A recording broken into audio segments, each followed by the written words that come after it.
Hey everybody, it's Carlos and Sandy Lee. This is season 6 of Off Your Flosser Podcast. So warm up those chuckle muscles, guys, because we're about to give them a workout. How are you? Oh, I'm good. I'm getting some crackling in my ears, so I'm wondering if I need a different cord. Is my mic too hot? No, Hot it's mic. Hot it's mic. my. Is your name Mike? Oh yeah. All right. So let's intro. Today's October. the 18th. No, oh my gosh, it's November. I give up. It's almost Thanksgiving, dude. Just do this without me. It's almost giving of the thanks. It's not. It's not gonna be this year anymore for very long. I'm a little. Right, so we don't have this conversation in January. All right. So this is episode 211, right? Yes, 211. November 18th, 2023. November 18th. Yes. A handful of days before Thanksgiving. My question to you is, I want to hear something you're thankful for, right? And then something that you could work on, or that maybe a goal. Here's the thing, because people see us and they see us as super successful and beautiful and glamorous and that kind of thing, and rich and funny. Famous. Yeah. And of course, yes, we're regular people, man. We're regular people. Yeah, I pee sitting down, guys. Like, our drivers take us to work like everybody else. Everybody else, yes. Our maids, our mink furs are stored in bank places just like yours. Yeah. Our cigars are in dehumidifier things, just like regular people. And our Lamborghinis, Maseratis, and Ferraris are in a 17-car garage just like yours. Underground. So, like, who doesn't have that, right? Yes. But nothing's perfect. So, what? So, something you're grateful for, right? And then something that you could improve on, or you didn't do, or whatever. Yeah, I'm really, really good at realizing that I have things to work on. Like, I feel like that's almost like a hobby of mine. Self-improvement. Yeah, I guess. I get it. So I'm thankful for number one, and I know this is cliche, but it's absolutely true, is that I'm a very believer in God, and I have Christian views and things like that. Sure. So I am 100% grateful that God and Christ died for me, salvation. So that's obviously number one. So let's put that aside, because every Christian would say that's number one. But okay, that's a given. And then of course I would say John, because he's like my rock. He cooks for me. Like, if I didn't have him in my life, I don't know. Like, he fixes everything that's broken. He's my comic relief. I mean, besides you, of course. And he takes very good care of me. In the household and stuff like that. So let's put those couple things aside, because everybody's gonna say stuff like that. So other than that, I would have to say that I'm thankful for the first thing that comes to mind is my career. I was just thinking about how, I have an associate's degree, and like I'm clearing 6 figures with a 2-year degree. Like, how does that happen? You know what I mean? Like, something to be grateful for. Yeah, absolutely. Like, I mean, we want for nothing. Like, and that's a huge blessing. So, I mean, I would just have to say that. I don't know what else to say besides that, because that is a huge root of a lot of different things. You know what I mean? Gotcha. Yeah. And then let's see, what can I work on? I really need to work on patience. Really? I know. Like, so I know, like, outside looking in, people see a very patient person, and I do believe that I'm very patient, like and easygoing is the impression I get. Yes, but what I'm talking about you is get that short fuse. You get that in the closet short fuse. Is that what's going on? I kind of do a little bit, but the internal dialogue in my head is like, it's just, especially when I'm driving, like. Okay. Is it just me, or are there a bunch of dumb-dumbs driving on the road? No, the world's full of idiots, man, unfortunately. But we can't kill them all. So we have to just deal with them. You know what I mean? But so, in our CE course, we talk about... horrible. That sounded horrible. But you know what I'm saying? Like, you have to deal with them. You can't get rid of them is what I'm saying. Right. They're out there. There's going to be idiots in the world, so... Yes. Some people might call us idiots. Absolutely. You cannot please everyone. Someone out there thinks that we are the dumbest people out there. Like, just stop with the podcast. That's ridiculous. Stop. It's not funny. Just give it up. And those people can go lick themselves. You know what I'm saying? They probably do anyway. But you cat people. Anyway, I don't know what I'm talking about.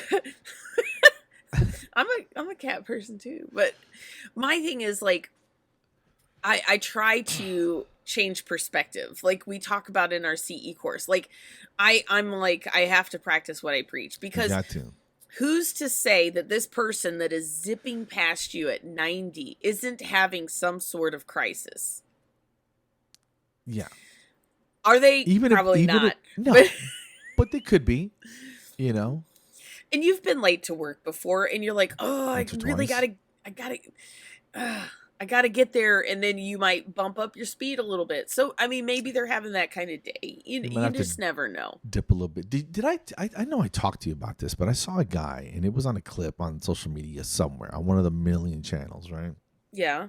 And the guy's being interviewed, and someone cuts in front of them, and the interviewer says to the interviewee, like, oh, look at this guy, or something along those lines. And the other guy goes, listen.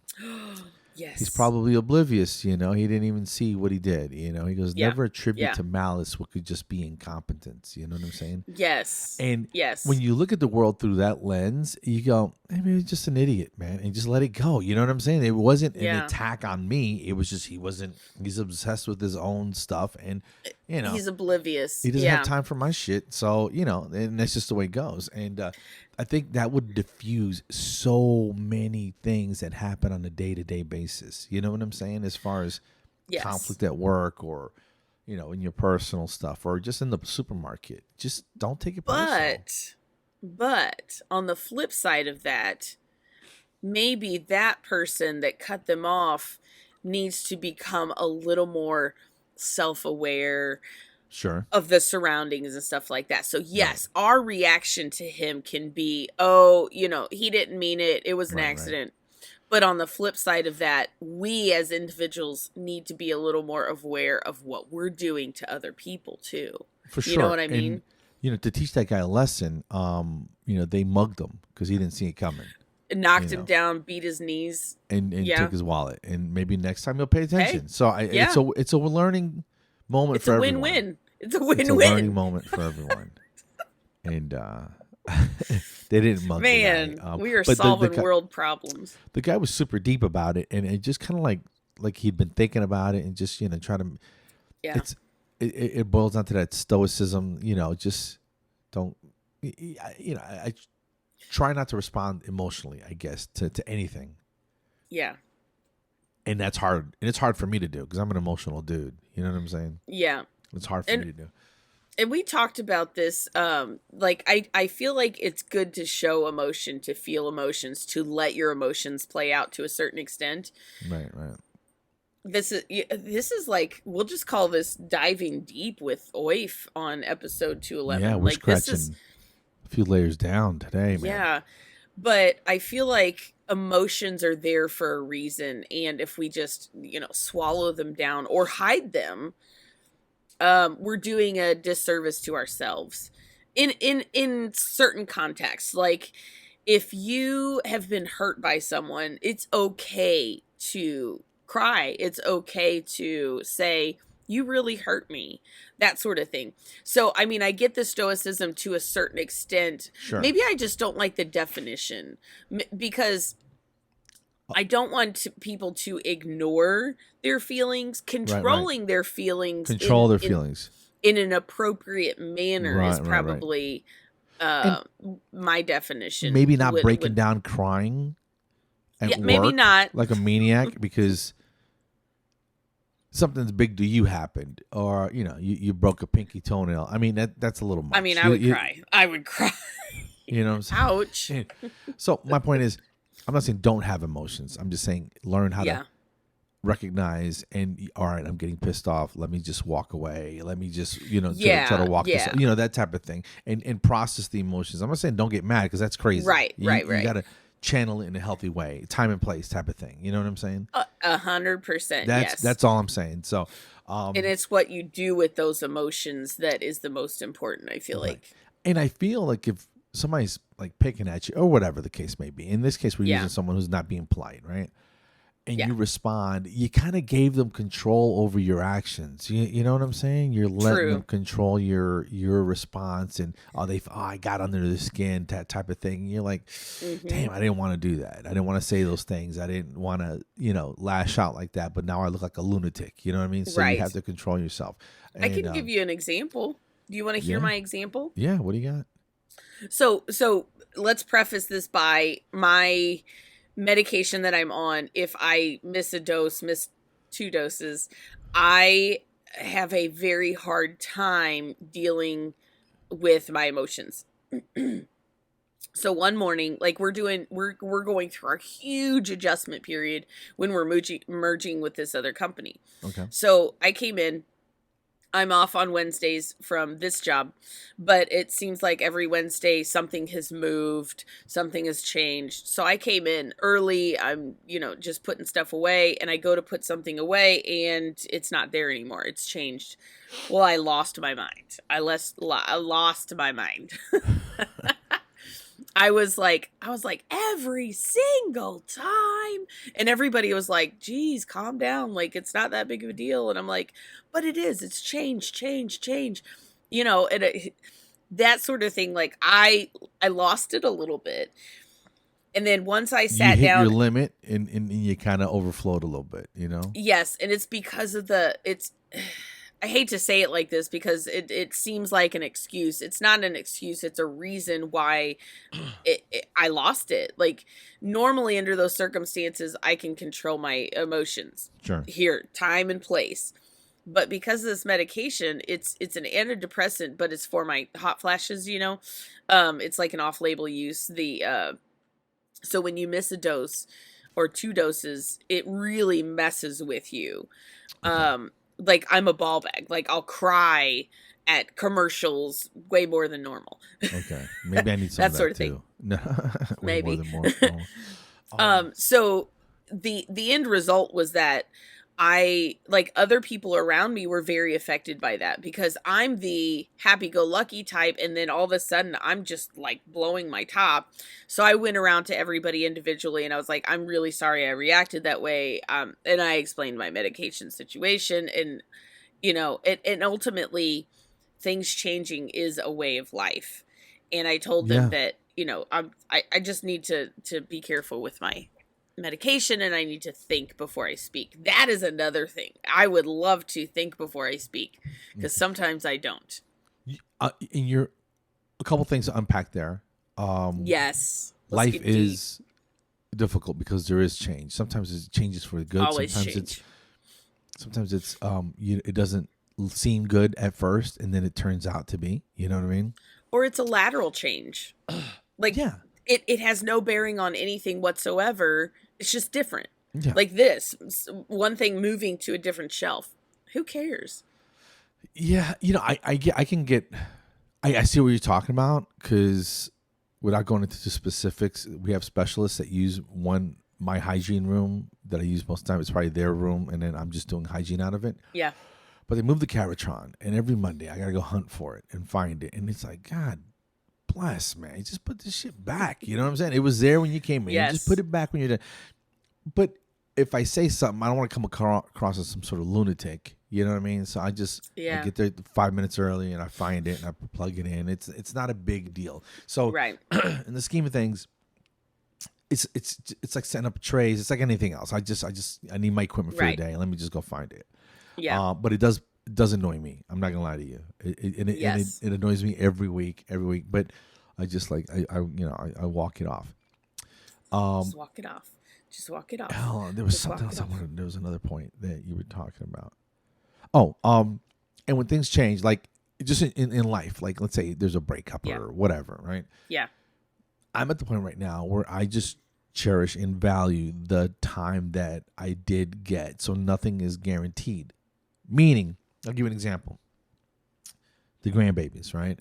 Yes. They're cool. They jump all over me now. But when they're 13, 14, they're not going to want to hang out with grandpa. You know what I mean? No. And that's okay. Cool. That's why I love them to death now. And then, whatever. I'll probably be older and not feel like wrestling with a, psychotic 13-year-old. You know what I'm saying? Yeah. As fast as these kids are, as big as they're going to be, and they're beating me up now. I can't even imagine them with another 100 pounds. It's going to be ridiculous, So, so I just enjoy what I got right now because, you don't know what's going to happen tomorrow. I could. Absolutely. Get hit by a bus or something, you know what I mean? Everything is finite. Everything comes to an end. Like, I don't know anything that doesn't have an end coming at some point, right.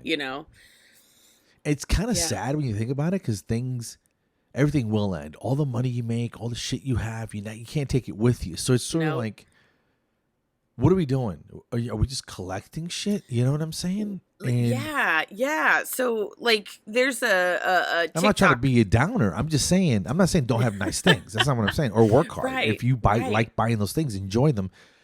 But enjoy them. Don't just buy shit just to put it on the shelf and just look at it. Is what I'm saying. You know what I mean? Yeah, like, unless you like that sort of thing. Because I like my home decor. I have a $500, and this is insane for me to say out publicly. I have a $500 pocket knife. Right, $500. It sounds crazy just saying it out loud because I can buy, you know how much shit you can buy for $500. Does it sit next to your Maserati? No, I know, right? Well, it's one of 6. No, dude, I it's this brand called Chris Reeve Knives, right? Guys from South Africa, and he invented this type of lock. So it's titanium, it's high iron steel, and it's still a knife though. It's still just a pocket knife. A lot of guys buy them and they're safe queens. They fondle them and then they have gloves on and they put them back in the safe. And I'm like, nah, I use mine, dude. I use it in the yard. Yeah, that's what it's for. I'm cutting string with it, fishing line, cardboard. And my son's like, dude, you're kind of abusing it. I'm like, I'm using it. It's not they're meant to be used. And that's my point. So just enjoy the things that you have you know what I mean? And stop collecting, right. And I started, so this TikTok video, it talks about 100 years from now, everybody you know is going to be dead. We're going to be dead. The house that you live in, somebody else is going to have. All the stuff that you own, they're either going to throw it away, they'll keep some, but nothing lasts forever. And it's like, so what are you doing in your life now that you can get the most out of what's in your life? And I started, this happened, I don't know, like maybe a year and a half ago, I started thinking about the money that I'm spending in hours of work. So if something costs, say you make $30 an hour and something costs $60, you're like, this is 2 hours of work. Do I want this? Based off how much I have to work to get it. Got it. And then I still shopped like crazy. But that's how I started thinking about things. And for some people that might make them, stop and think, do I want to work this hard for something like this? Like, I think this brewmate costs like $30. So do I want to work an hour to own this mug? And the answer was yes. And the answer is absolutely. Because it doesn't leak. I can throw it in my bag. Like, it was useful to me. Gotcha. So for you, for that knife, like you had to work, let's just pretend you had to work 10 or 11 hours of your life to have this pocket knife. Right. Why would you put it in a safe or a glass case just to look at it? Use the heck out of it. I mean, that's what it's for. I'm not going to pry bricks with it, but I'm going to cut everything I can, you know. And it's not a fighting knife or anything. It's a gentlemanly, you know, fancy high-end knife. And it sounds crazy to say out loud, but yeah, use it, man. I don't carry it as much anymore. I carry cheaper stuff because I don't want to lose it. That's another. I don't want to lose it now. Right. But I will carry it all day long. There was something else I wanted to say. Gosh, man, this is an interesting episode. It's just very it is. We're it's a lot of self-reflection. It's a lot of deep conversation, which I love that stuff. I got a call from a friend of mine last night. Yeah. And dentist. He's an African gentleman, and him and his wife, and they're both dentists, and their kids are doing really well. You know, of course, you know, because he's a very driven dude and speaks multiple languages. The guy's brilliant and a phenomenal dentist, Dr. Wanu. And he's your friend? Yeah. Wow. Yeah. Why wouldn't it be? Why wouldn't it be my friend? So when I first moved to Atlanta, I worked for a company. That's not the company that I've been with for 23 years. And that's where he and I met. And we never really worked together. I think I temped from like twice in 20-something years. Yeah. But he's been to a bunch of my shows. And just a good guy, you know. Yeah. And his daughter just started law school, so I'm excited for him, you know. Cool. And then he's always a big motorcycle rider, right? And so I go, hey, man, I know you're a big biker. And I got to find the name of this bike that is driving me crazy. Harley, It's a design by Porsche. It's I can't remember the V-Rod. Harley Davidson V-Rod. Yeah, it's a cool looking bike. It's you know, it was a departure from what Harley did at the time, and it was just designed by Porsche, so it looked cool and it was fast and all that. Is stuff, that the one where the gas tank is like a dome looking thing? Yeah, it looks domey. Okay. But the tank is underneath the seat, is what it is. So they lower. Okay. So it's a lower weight. It's down closer to the tires than it is up higher. Because I remember when I used to ride with my boyfriend at the time, and there was this real cool Harley that came out that it was so different from the others. So I think maybe that's the one we're talking about. So I saw him one time. He had a 600 sport bike, which is middleweight, right? And this thing's I don't know, 1,200, 1,300 cc's. It's a big bike, right? Yeah. He goes, "What did you get?" I go, "I got a Yamaha X-Max." He goes, "What's that?" I go, "It's a fancy scooter." And I hear him and his wife laughing because they think it's a joke. They think I'm messing with them, right? And he goes, "We were talking about some joke that you said 20 years ago." And we started laughing. I was like, "You know what? Let me give him a call. Let me see where he's at."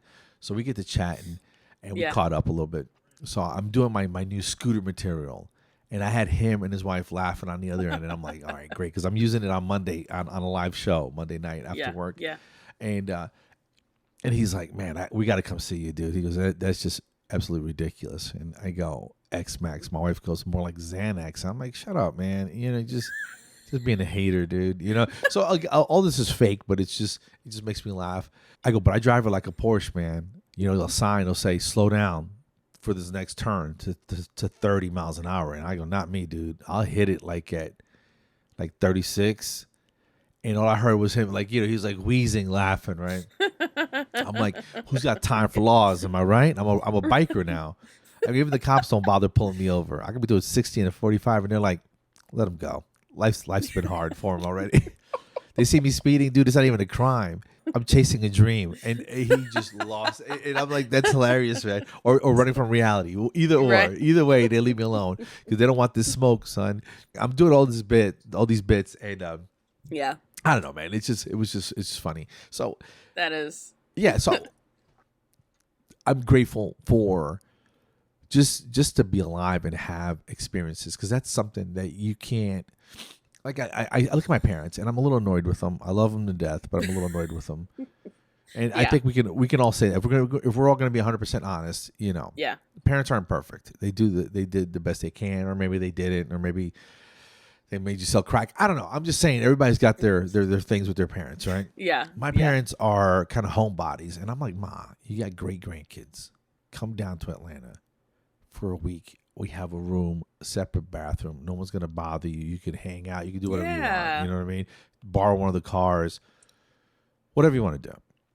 Oh, well, I don't know. And then it was, my grandma and then my stepdad. And she's always got an excuse. And, well, I have a hearing thing. And if I go in a plane, it might bleed out. I'm like, Mom, that's not a thing. Stop. Just stop. She's making up medical conditions. She's making up things. You heard of tinnitus? This is phlebitis of the ear canal. And I'm like, shut up. That's not a thing, Ma. That actually makes sense. Phlebotomy, phlebitis. And she's making stuff, she's making up diseases, and I'm like, all right, I go, if you don't want to go, just say that. That's easier for me to process than you just coming up with excuses. Just tell me you don't want to go. You know what I mean? You can get in the car and drive, and I don't understand that. I don't understand because I'm a lunatic about my grandkids. Imagine if I had great grandkids, I'm gonna be a psychopath. I'm going. Somebody's taking me to go see these babies. You know what I'm saying? Yeah. And then I was telling my daughter about it. She goes, well, if she wanted to go, she would. Don't worry about it. Absolutely. And I go, it's you're going to make time for what you want. That's it. You know what I mean? If she wanted to, she would. And that's the bottom line. So I can't worry about it anymore, but it still annoys me. Yeah. Yeah. I still love her. Absolutely. Get in the car. Well, my car's not good enough. Rent a car. I'll pay for it. Just get down here. I don't care how you get down here, But what are you going to do? Yeah, exactly. I've learned you can't force people to love you. You can't force people to do things the way you would do them. You know what I'm saying? Right. And I think that's one of the biggest frustrations in life is when you want the best for somebody, but maybe that's not what they view as the best for them or something like that. You know what I mean? But you can't win them all, man. So you got to know when to say when, I guess, is what I'm saying. Yeah. And I feel like I'm just shitting on my mom, and that's not the case. But no. And this comes from you wanting to see her, wanting her to experience some of the stuff that you have and do and where you live and things like that. It's like you want her to be in your life. That's where it comes from. I'd fly up with the kids, and then we got to fly them all up, and each ticket's $300, and where we're going to stay, and we got to run a van, and just come down, and we'll just drive around and visit everybody. You know what I'm saying? It's easier for one person to travel than it is for 8. That's all I'm saying. So, True. Go visit your family, idiots. Yeah. Push your grandma in a van and drive her down here. What's wrong with you? And she acts like she's 98 years old. She's in her mid-70s and healthy as a horse. Sandy, I'm telling you. Yeah. She's got a little sore back, a little sciatic or something. But, dude, that's not a big deal. You're not carrying don't anything. We all have that? You know what I mean? I'll send you luggage with wheels. What do you need? You know what I mean? We all got something. Everybody's got something. I don't know, man. I'm just venting at this point. But, experiences, man. And the people that are in my life. And I appreciate them for what they have. And then what I'm annoyed about or regret is that I didn't push hard enough on my comedy business, and it just kind of frustrates me. So everything's just been a little stagnant, and so I'm not waiting until New Year's to make changes. So I'm getting a killer video Monday night, and I'm going to chop it up and just start spraying it out there. So get ready, whether you want to see more of me or not. You're going to. You're going to see me rolling. So hate if you want. Here's the thing with that. I feel like a lot of the famous comedians, actors, whatever, they didn't necessarily get their start early on. Some of them didn't even make it into acting until their 40s, and then they didn't make it big until their 50s. So I have time. Is that what you're saying? Just a little. A little. I got about 6 weeks, bro. Yeah. That's ridiculous, man.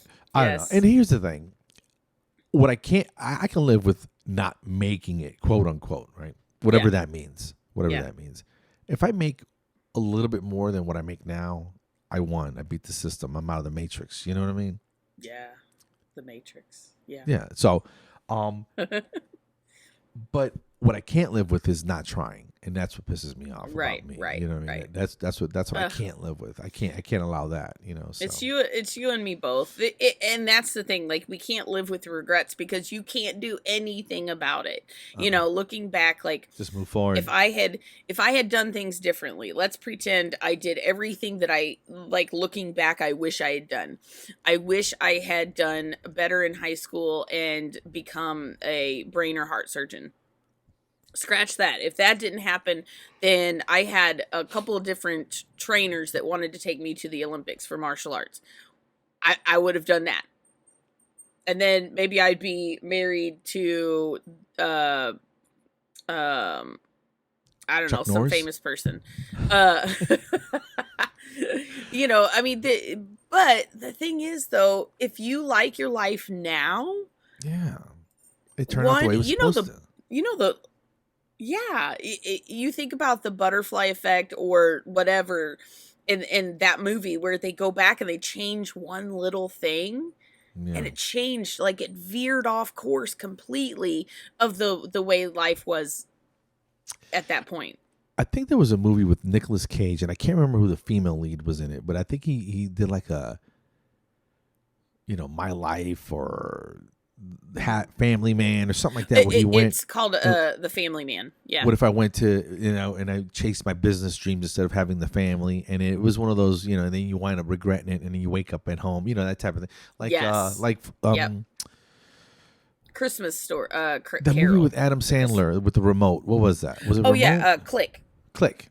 Like that. You know what I mean? And then you know, you wake up, and you're like, oh, let me appreciate what I have, type of thing. You know what I mean? Mm-hmm. So, yeah, who's to say what could have been? You know, you are where you are, and appreciate it. And, you know, if you don't like it, then change it, but don't worry about the past. Right. There's a book, and I think I've talked about it on here before, but I think it's called The Night Library or something like that, where this girl was like in a coma or something like that, but she was in this library while she was in a coma, and she picked out any book she wanted, and it was a different version of her life had she changed something. Wow. And it's the same story. Like, at the end, she goes back to her regular life, and she was like, what? Or maybe she tried to kill herself or something. I can't remember. But then when she wakes up out of that, she was like, what am I doing? Like, why am I not appreciating what I have? And then, yeah, it's very, it's one of those life-changing type things. You know, we've all heard those stories of someone breaks up, you know, with their spouse because they find somebody new and the grass is greener and and that lasts about 18 months, and then next you know they're, you know, all hell, everything went to hell, and it's like, you know, be careful what you wish for because you might get it. You know what I mean? That type of thing. And the grass is greenest where you water it. Have you heard that? Ooh. Fertilize and water it. So if you're in this relationship that you're just not happy with, or it's become like mundane and you're just bored with it, stagnant. Now you're here's this guy that's all exciting and fancy. Like, all that glitters is not gold, first of all, and if you would put that emphasis that you put in this relationship that you would on that one, who's to say this doesn't change and become a lot better? There you go. Everybody, I feel like everybody is reacting to something else. So if let's just say your husband doesn't give you, or wife or whatever, doesn't give you enough attention, there's a reason behind that. It's not just they decided, I'm just not going to pay attention to them. There's something that happened or is happening to make that happen. You know, like, they used so to. What if happened? What's that? I mean, they used to pay attention. What happened? Yeah. So what happened in the grand scheme of things that made this situation happen? So it's like, okay, try something different. If you're just going through your day, well, start writing love notes, like, somewhere. Start doing something different. Or that love language thing, the love language book. Sure. Start doing, like, just little things that sparks that love language in that person. You don't have to go out of your way like crazy, but just doing little things. Because sometimes what you want out of somebody else actually starts with you. You know, so if I do something different, this person is going to react to that. And I might get what I want from them because I did something different. Like, it's creating the change that you want to see. Isn't that like Confucius said or something like that? You know, I hear what you're saying. And then after all that, after an honest attempt. Yeah. Or several honest attempts. If it doesn't change, then make a decision. You know what I'm saying? But you can't give up on something because it didn't work out the first time, or first time something got rocky. You're like, all right, you know what? I'm out of here. You know, because you're gonna go through rocky stuff. There was, man, you make these great points, and then I forget. One other point I was going to mention. I feel like our divorce rate is so high for two reasons in my mind. One, you didn't put enough research into that other person to see if you're compatible before you got married. Right. And two, divorce sounds like such a great idea when things get rough. John and I, like, in my mind, I don't even mention the D word. You don't threaten him with it? Absolutely not. That word has never left my lips. Yeah, no, you can't. Because then it's an option. You know what I mean? Yeah. Yes, because they say that what you be careful with your thoughts because they become actions. Be careful with your actions because they become habit. Be careful with habits because they become your character. So, starting with the thought, like, you have to change your thought before it becomes an action. And if it becomes an action is like a downhill spiral, a slippery slope. Like, and I feel like I know a little bit about it because 14 years in April that John and I have been married, and 18 years total being together. And here's the other thing. John and I broke up a couple times while we were dating. One breakup was for almost a year. Wow. And you know what it was? What? Have we had this conversation before? Oh, I don't know. Here's where things turned around for us. So I broke up with him each time because he was like too quiet. Like, I just felt like I needed somebody who talked more and this and that. So what happened was, during that year that we were broken up, I did online dating and stuff like that. And I went out on dates. And there were a couple that I went on, like a few dates and stuff like that. But what happened was, in the background, John kept in touch with me. He would text me or call me every week or so to see how I was doing. So he was always in the back of my mind. And I was secretly, like, in my head, I didn't know this, but I was comparing everybody I was dating to him. Gotcha. He treated me so well that when somebody else didn't, I was like, well, I don't want you in my life because I could always have this. And it wasn't like, that's not really like, that's not the message that I'm saying. It's I didn't always have him in the background because he could have easily found somebody else too. But that was the comparison. Like, if you're not going to treat me as well as this person, then why would I even give you my time? You know, and eventually what I said to myself after, you know, dating a few different people, I said, what am I doing? Why am I wasting my time on people that do not compare to John? And I sat myself down, like, you know, and I said to myself, why would I do that to him and to me?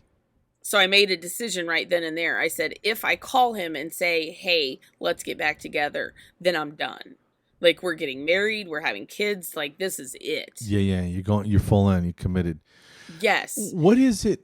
Was there some hesitation? I'm not trying to, you know, analyze or no. micro manage your relationship, because it's obviously it worked out for the best. You know what I mean? Everything's good, right? So not perfect. Is it like there was some hesitation? I was a little bit younger. I was 20, right? Yeah. And I didn't have any hesitation. And at 20, you're still immature. You're still, growing and, that type of thing. And I don't think I've ever fully, I mean, I'm serious and mature when I need to be, but I prefer to be silly because life sucks and you got to laugh. You know what I mean? And I'm constantly clowning around. You know what I mean? Yeah. Yeah. And because it just helps my mental state and helps me deal with just the day-to-day stuff. But I think it's at a point where it's a well-worn in groove, and I'm not saying just this sounds like I'm settling. That's not what I'm saying. I'm like there's so many things that click that it's like what am I going to do? Where am I going? Yeah. I feel like every day is a decision. Yeah. Like it's a decision to be with that person. Yeah. The thought of being married to another person is just like, what? Just think about it. Like, hello, I'm home. You're like, what the hell is this?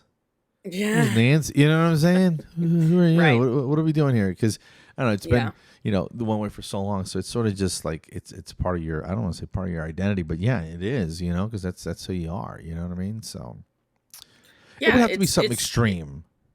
Like she's boiling meth cookies in the basement or something. You know what I mean? It would have to be just something ridiculous, something dangerous or or something wild or she ran off, for 3 weeks with some dude. Like, dude, this is unacceptable. You know what I'm saying? Yeah, but if it's like that's hard to get back bananas, from. That's not a big deal. You know what I mean? It's you just don't eat bananas that way. You know what I'm saying? It's just some things. It's just not worth the fight, man. Yeah. But I do think a lot of the divorce rate can be like cut in half. Maybe I'm just guessing it's by high though, man. I think people make bad choices partner. right off the bat though. Sometimes. What's that? I think people make uninformed choices off the bat. You know what I mean? And that's why you didn't think it through. You know what I mean? Or you acted on an emotional decision. Yes. Yeah. You have that honeymoon phase. You got to wait for that stuff to be over. Yeah. You got to hit some hard stuff in your relationship. How long do you think you could be like fancy for it? Like, you know what I'm saying? And like, not be your real person. So, I mean, I think in general, I read about this at one point. What's that? In our friendly relationship, you were blunt and straightforward and to the point, and I always respected that, and we've never had any problems. And even when we don't agree, it's still an amenable thing. It's a discussion. It's a business relationship. It's not an emotional one. Even though I do care about you, but right, yeah. It's but I think that's how I would be if in a new one. And I think we're there now. But in the beginning, you let things go and you don't speak up. I think honesty's super important. I'd rather be uncomfortable right now than just be miserable for the rest, for the next 20 years. You know what I mean? Let's just talk it out right now and let's get this over with. If this is non-negotiable, then thanks for letting me know right now. You know what I mean? It's almost like you need so the research that I've read was about 2 years. That's the honeymoon phase. And you want to give yourself a couple of years of dating exclusively, not dating around, but exclusively, because what happened last year, did he repeat that? I'm saying he from my perspective, but the other thing is, like, 2 years isn't the norm if you're going through something like crazy, like say you're dating and you're committed to each other and somebody gets cancer, or there's a loss in the family or something like that. So you have these big things that you have to work through. I feel like that speeds up that process. When you have some deeply emotional things to work through.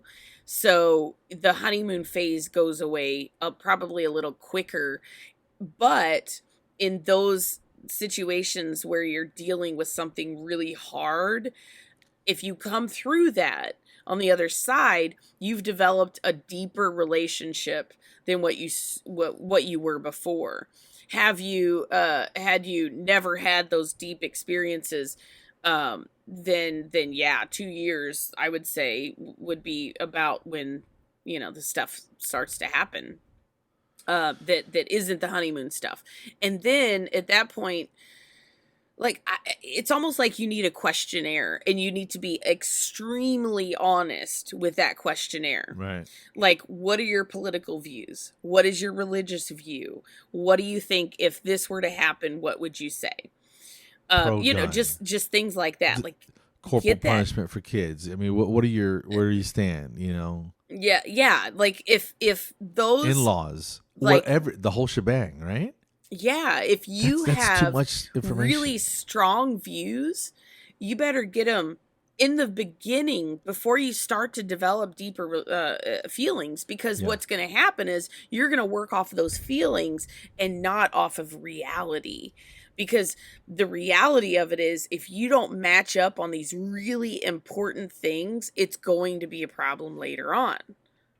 And that goes back to what we were just talking about. It was an emotional decision. Yes. You didn't use your thought, your analytical brain, and you just went with your love will conquer all, and this ain't Disney, bro. You know what I mean? And that's it's kind of a sad reality if you're like the romanticism type, like you love that you love love, but you want to give yourself the highest opportunity for things to work out, is what I'm saying. No one goes in there with the expectation, hey, this is going to go to hell in 3 years. You know what I mean? So you go in with the highest expectation. Just give yourself the highest chances of success.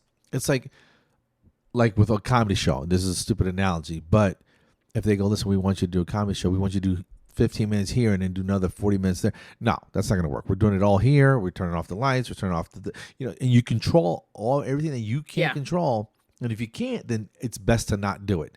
Same thing.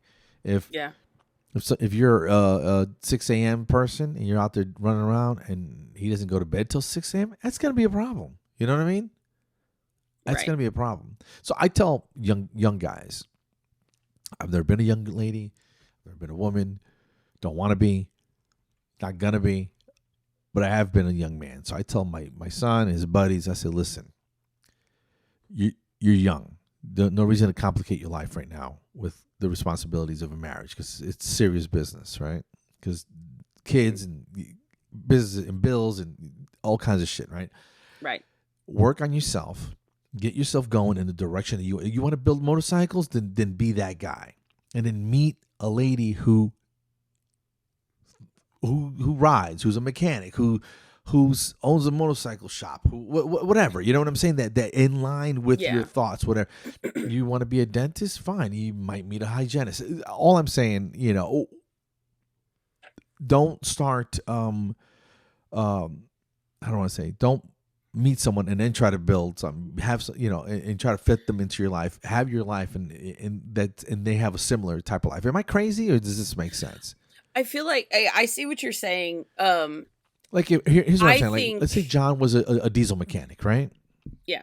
Right. And you hate the smell of diesel, and you find out that's what he does. That's going to be a problem. But you already knew what he was doing when you guys met, and it's sort of like you were cool with it, so that's workable. Does that make sense? Yes. Yeah. I see what you're saying. The other flip side to that is, we're not saying that you have to have your life together before you meet somebody, because the goal is to build a life together. So if you know that that's what you want to do, that's different. So you're going in a certain I'm going to be a direction. diesel mechanic. That's what I want to do with my life. When you meet somebody, hey, this is what I want to do with my life. These are my goals, my aspirations, my dreams. And honestly, because a lot of the times you're just like, in the beginning, you're like, oh, that's great. I love that. That's going to be wonderful. I want to be an over-the-road trucker. Or with me, at least. What's that? We're going to have people disagree with our thoughts on this. Yeah, absolutely. Okay, this is just our opinions. Yeah. But let's say I want to be an over-the-road trucker. That's my dream job. I'm going to be gone during the week, but I'll be home on the weekends. So I meet somebody and I say, that's what I want to do. And she was like, oh no, I need my husband to be home every night. It's not going to work. It's not going to work. So, even if you're not in that position yet, but that's what you're working towards, your Right. goal. If you have a true and honest conversation where, so say the guy says, I want to be an over-the-road trucker. I'm going to be gone during the week, but I'll be home on the weekends. Now, this girl, she doesn't like the idea. So what I think is the best for her is go away from the guy for a few days and really think about, can you work that into your aspirations, your goals, your life? Do you mind being away from your husband until the weekend? And if the answer is an absolute ringing no, then it's probably not going to work out. But if you say, you know, I might be able to do that, then, but there's part of this, like, where you grow together, sure, too, you know. You might enjoy the time alone where you can just get stuff done, or, you know, read a book or write a book, or whatever. Yeah. You know? I don't think I could do that, because John and I were talking about him working at Henry Schein, and they go away for 2 weeks to do a training. And he was like, I don't think I could do that. And I was like, yeah, I don't want you to be gone for a couple weeks. We would do it if that's what he really wanted to do, because it's just 2 weeks. But then he's also talked about another job where they were on, what's it called? Swing shift, where some nights he would work, 1 week he would work nights, the next week he would work evenings, the next he would work days. And that wasn't going to work for us either. So it was like, nope, we can't do that. The one thing I want to share, though, is John and I have been together for almost 18 years. And through that time, your love goes through different phases. Like in the beginning, it's the, oh, I can't live without you, and da da da da da, and that's sweet, and that's great, and that helps build that foundation of love.